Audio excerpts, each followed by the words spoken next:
Assalamualaikum warahmatullahi wabarakatuh.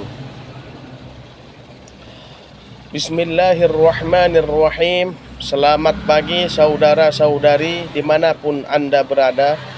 Semoga kita senantiasa dalam keadaan sehat walafiat, dalam lindungan Allah subhanahu wa ta'ala. Amin, amin ya rabbal alamin.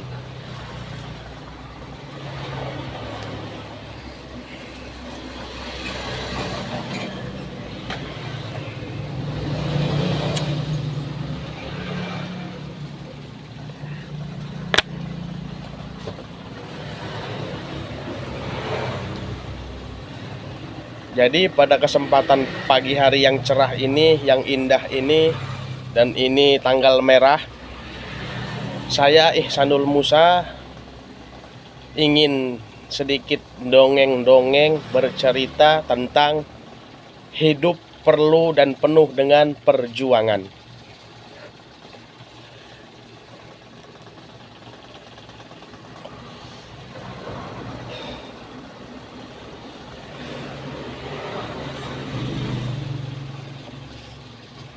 Sebagaimana yang kita maklum bahwa hidup perlu perjuangan, maka apa alasan paling tepat kita harus dan wajib berjuang?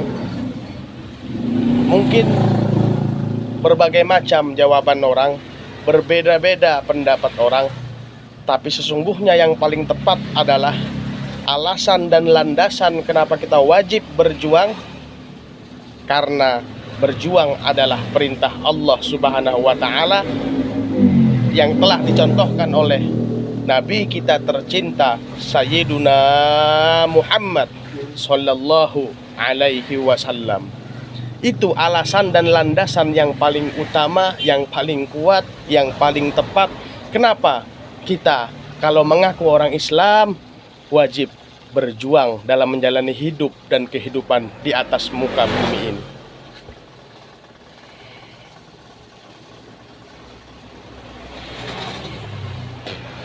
Kita tidak boleh bermalas-malasan. Kita dilarang untuk berpangku tangan, menghayal, menanti keajaiban. Kita harus menjalani kehidupan ini dengan penuh realita dan teguh dalam perjuangan.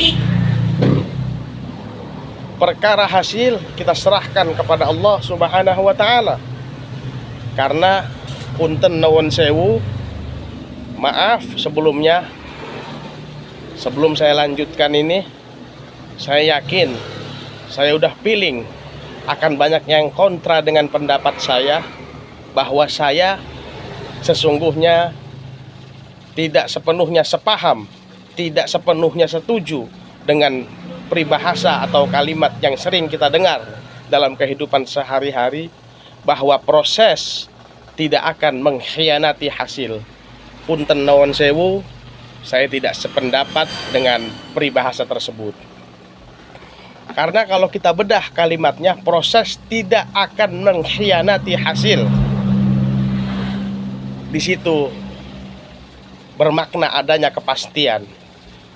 Kalau saya mau ikut dan setuju, harus diselipi dengan kata proses. Insya Allah, mudah-mudahan tidak mengkhianati hasil. Jangan memastikan bahwa proses tidak akan mengkhianati hasil. Lebih tepatnya, proses insya Allah mudah-mudahan tidak mengkhianati hasil. Bukan saya ragu bahwa dengan berjuang kita dapat menggapai, mencapai apa yang kita inginkan, apa yang kita cita-citakan, bukan. Akan tetapi manusia kemampuannya hanya berjuang. Penentu kehidupan ini tidak lain adalah Allah subhanahu wa ta'ala. Contoh, dalam Al-Quran Allah subhanahu wa ta'ala menjelaskan, A'udzu billahi minasyaitonir rajim. Innal khabithina wal khabithat wat thayyibina wat thayyibat ila akhir ayat. Bahwa sesungguhnya laki-laki yang baik jodohnya adalah perempuan yang baik, laki-laki yang bejat, laki-laki yang jelek akhlaknya, jodohnya, pasangannya adalah perempuan yang jelek dan bejat juga akhlaknya. Jadi Allah sendiri yang berfirman mengatakan hal ini dalam Al-Quranul Karim. Dan memang betul pada umumnya kalau suaminya soleh, insya Allah dapat istri yang solehah. Kalau istri solehah, insya Allah dapat imam, dapat suami yang soleh. Pada umumnya sekitar 90%. Tapi ada 10% diantaranya yang Allah mungkin sedang memberikan ujian kepada suami yang soleh kalau ketika dia dapat istri yang tidak solehah.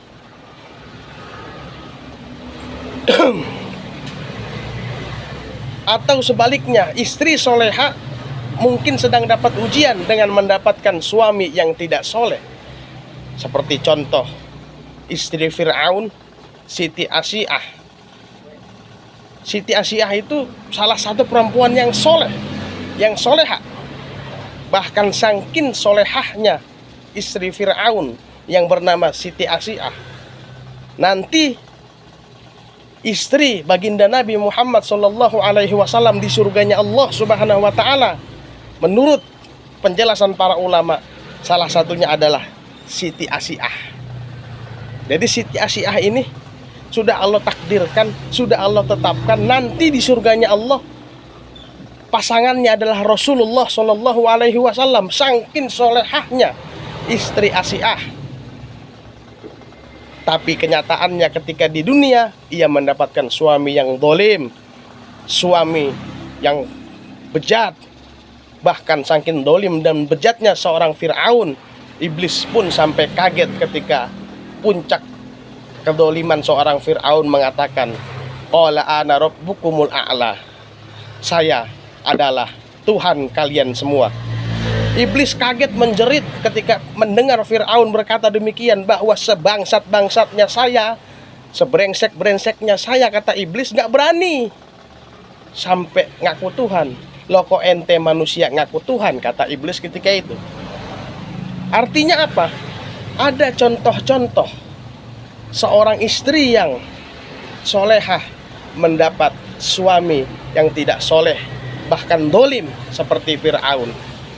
Bukan Allah ingkar janji dengan firman-Nya dalam Al-Quran bahwa laki-laki yang baik dapat perempuan yang baik, laki-laki yang jelek dapat perempuan yang jelek. Akan tetapi dari sebagian kecil terjadi ketimpangan seperti kasus Siti Asy'ah dan Fir'aun sebagai ujian bagi Siti Asy'ah bagaimana keimanannya menghadapi seorang suami seperti Fir'aun. Begitu juga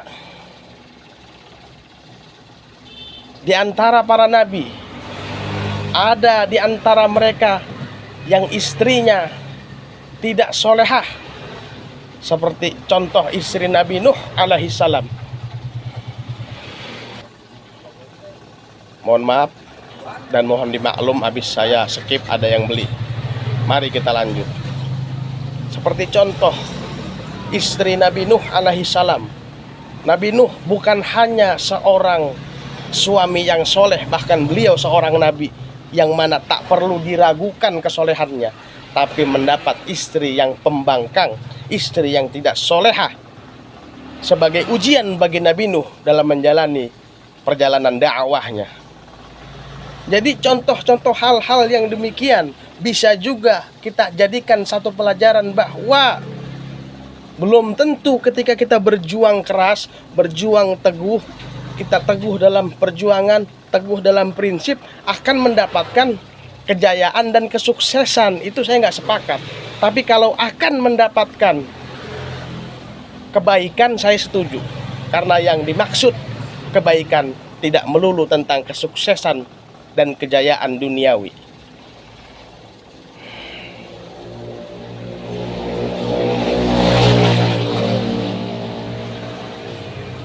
Jadi punten nuwun sewu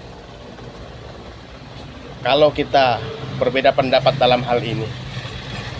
Bagi saya proses insya Allah mudah-mudahan tidak mengkhianati hasil. Tapi belum tentu dan belum pasti, tergantung Allah mau ngasih kita hasil yang mana, sebenarnya Allah ngasih yang terbaik kok buat kita kalau kita berjuang, tapi yang terbaik menurut kita belum tentu yang terbaik menurut Allah Subhanahu wa Ta'ala. Mohon maaf lagi, habis saya skip ada yang beli.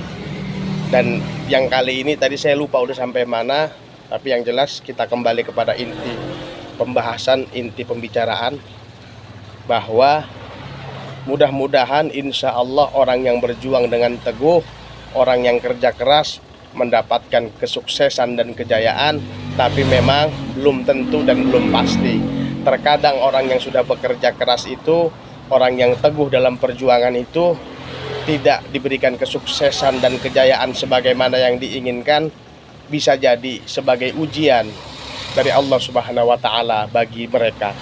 Tapi meskipun tidak sukses, meskipun tidak jaya, meskipun tidak kaya raya, insya Allah dia tetap mendapat kebaikan dalam hasil apapun yang diterimanya, karena dia telah menjalankan perintah Allah, yaitu berjuang, berjuang, dan berjuang.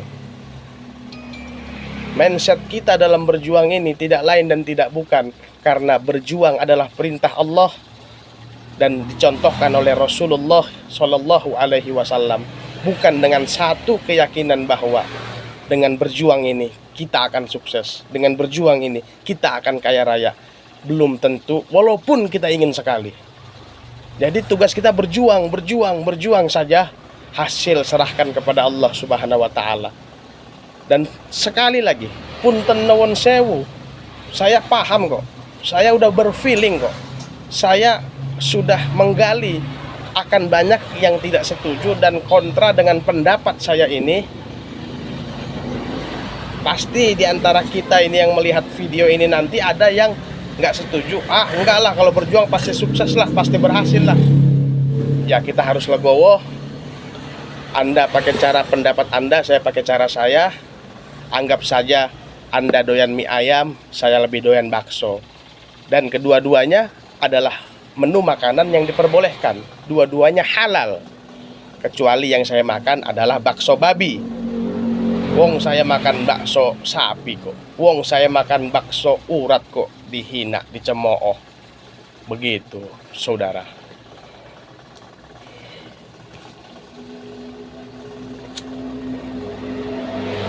Satu contoh lagi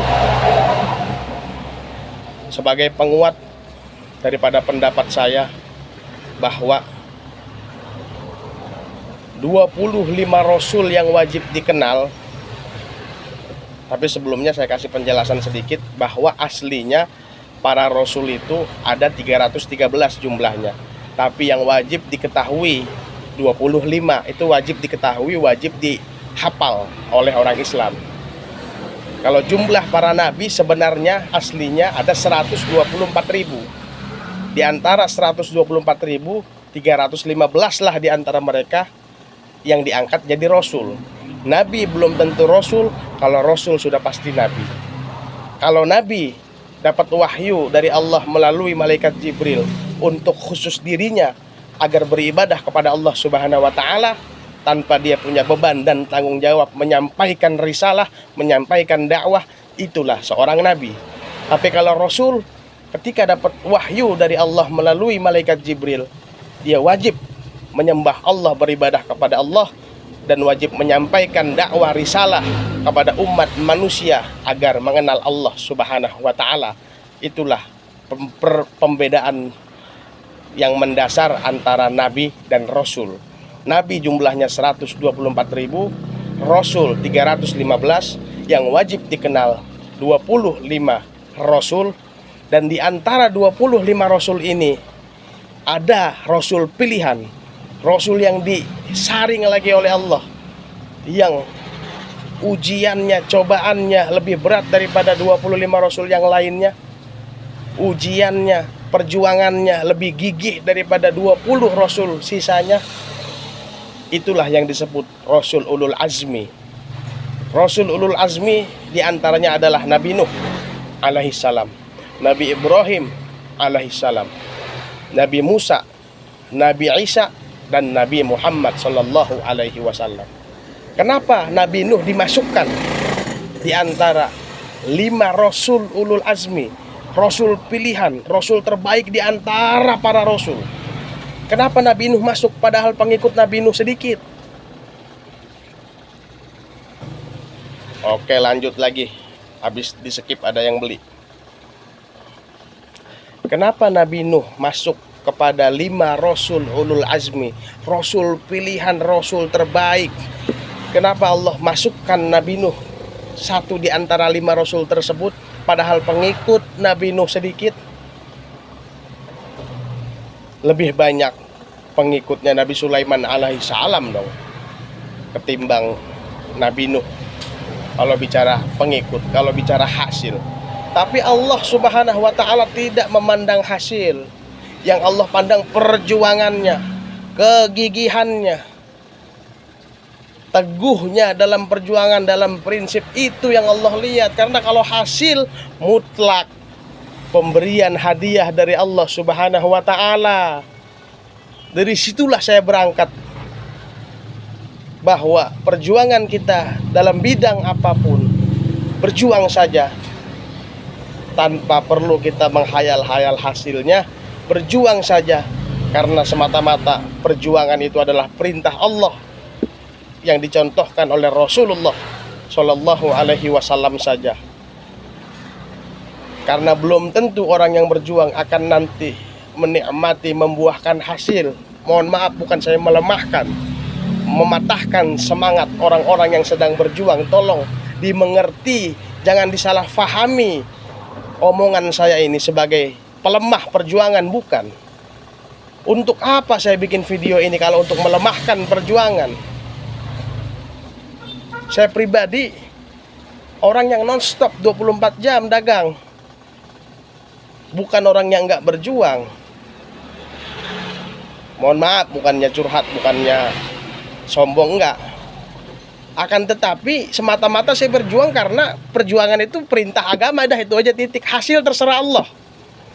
Yang saya tahu, berjuang ada lebihnya nabung, berjuang ada lebihnya tabung.